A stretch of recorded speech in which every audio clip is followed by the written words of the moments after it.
Fordlandia, la ciudad utópica de Henry Ford en pleno corazón del Amazonas.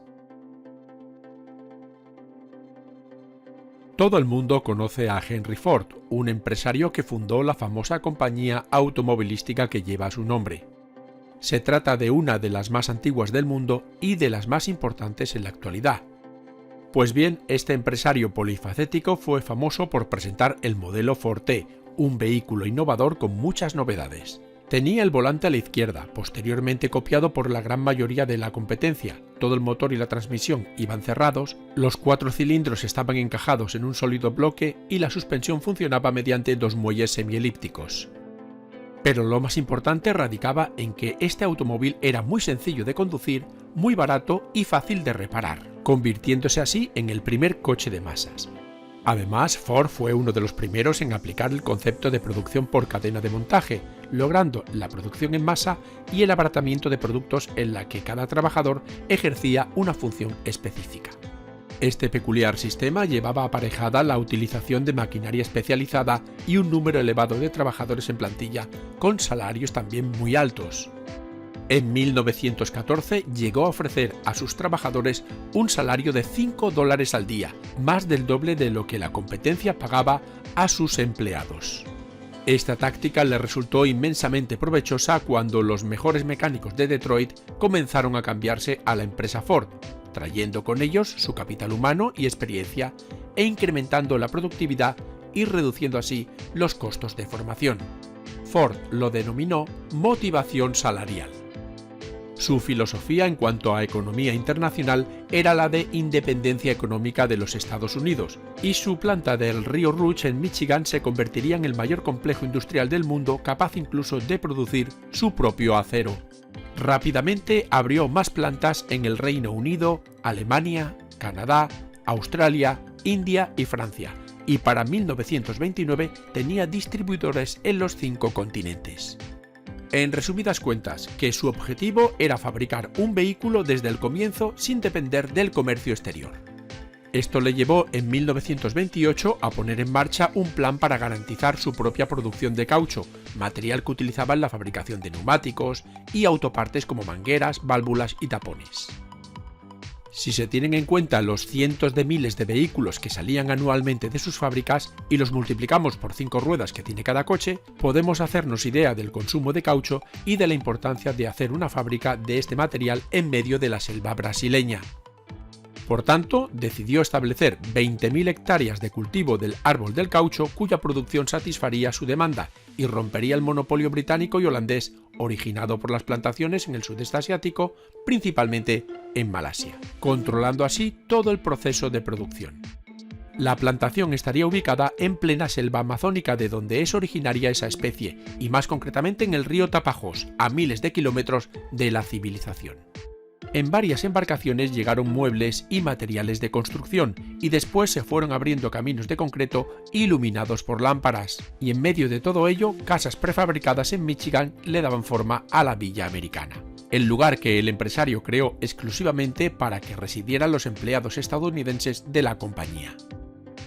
Se llegaron a levantar escuelas, hospitales, una piscina comunitaria, tiendas, restaurantes y hasta un salón de entretenimiento. Y el corazón de todo esto era una fábrica para el tratamiento del látex y varios talleres, rodeados de 3 barrios de viviendas. El primero de ellos, la zona americana, se componía de 8 villas destinadas a los directores, una reproducción fiel de los edificios de los barrios burgueses de Detroit, donde no faltaban piscinas, aceras o farolas. El segundo era el de los capataces y encargados. Estaba conformado por grandes casas de cemento. Finalmente, un tercero de casas de madera donde se agrupaban los obreros. Y a todo esto se sumaban una central eléctrica, un hospital y varios restaurantes. Y alrededor se plantaron en 1928 70.000 árboles de Beas brasiliensis, el árbol del caucho, otros tantos al año siguiente y en 1931 1 millón más. Estamos hablando, en resumidas cuentas, de una réplica exacta de una ciudad del medio oeste americana en plena selva ecuatorial. Es decir, que el magnate soñaba con construir un rincón donde se respetaran los valores americanos, Es por eso por lo que en la ciudad estaban prohibidas las bebidas alcohólicas y la jornada de trabajo se cumplía rigurosamente desde las 9 hasta las 5, sin tener en cuenta el calor y la humedad de la zona. Por otro lado, la alimentación de los obreros también dio problemas, pues estaba más pensada en los americanos que en los trabajadores brasileños de origen indígena. En definitiva, que este fue el gran fallo de Ford, no adaptarse al entorno, sino intentar dominarlo.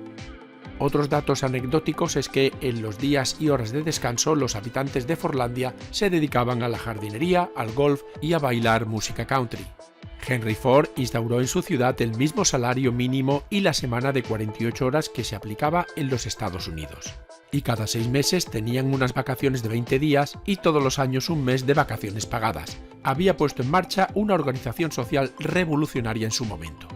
La asistencia médica y el hospital eran gratuitos y la alimentación estaba dividida en 2 clases. La primera, reservada a los americanos, era también gratis. Pero a pesar de estas ventajas y recompensas, pronto surgieron los problemas. En 1930, una violenta huelga de trabajadores forzó a los directores de la empresa a huir en barco por el Tapajós. Por si fuera poco, la mortalidad por enfermedades tropicales como la malaria y la fiebre amarilla eran elevadísimas, así como las provocadas por picaduras de serpientes y plantas venenosas. Y por último, las plantaciones cercanas se quemaban de forma improductiva, desperdiciando miles de hectáreas de tierras. ¿Por qué? Pues porque los dirigentes de la compañía carecían de los conocimientos adecuados sobre plantaciones en climas tropicales. Así, los árboles del caucho, que crecían muy bien en estado salvaje, no aguantaban el cultivo, al estar privados de la sombra que les proporcionaban otros árboles gigantes en la naturaleza, y también al estar privados de la maleza que conservaba la humedad y frenaba un abarrancamiento demasiado rápido. Todo esto provocaba que los árboles se deteriorasen. Miles de hectáreas plantadas a cielo abierto eran víctimas del sol, la sequía, la erosión y las plagas, este último caso favorecidas por la excesiva proximidad entre unos árboles y otros. Por otro lado, en el aspecto humano, los comerciantes locales comenzaron a abrir burdeles, casinos y bares, algo opuesto al virtuosismo de muchos de los habitantes de la ciudad. Un dato importante, ninguno de los gerentes que llevó Ford logró adaptarse. Uno se ahogó al perderse en medio de una tempestad en el río y otro volvió a Norteamérica al morir 3 de sus hijos por enfermedades tropicales. La ciudad estuvo habitada durante casi 2 décadas y costó decenas de millones de dólares al magnate norteamericano. De hecho, Ford nunca la visitó, al tener un pánico cerebral a estas enfermedades tropicales. Pero quien sí lo hizo fue el más importante y polémico político brasileño del siglo XX, Getúlio Vargas, que impulsó un proyecto para desarrollar la región norte de Brasil. Y después de todos estos desastres, en 1945, la empresa Ford abandonaba la Amazonia para no volver jamás. El intento norteamericano de domar la salvaje selva amazónica fue un estrepitoso fracaso. Ni la industria ni el estilo de vida norteamericano pudieron asentarse. Ford había acumulado pérdidas por valor de 20 millones de dólares, 200 millones al cambio de hoy, y, mientras tanto, por si fuera poco, bajaban los precios provenientes de Asia y el caucho sintético convertiría el natural en obsoleto en plena Segunda Guerra Mundial. Hoy en día, poco más de 1000 personas viven en la ruinosa ciudad, y entre sus habitantes todavía se encuentran los descendientes de los trabajadores que allí se establecieron, así como los nuevos migrantes llegados desde otras partes de Brasil que se dedican principalmente a la agricultura y a la cría del ganado. Parece mentira, pero después de tantos siglos y tantos intentos fallidos, el ser humano no se da cuenta de que ir en contra de la naturaleza tiene sus consecuencias. El precio a pagar es demasiado alto y encima la propia tierra, tarde o temprano, se cobra su venganza. Si quieres ver más vídeos como este, entra en youcan.com. Muchas gracias por tu atención.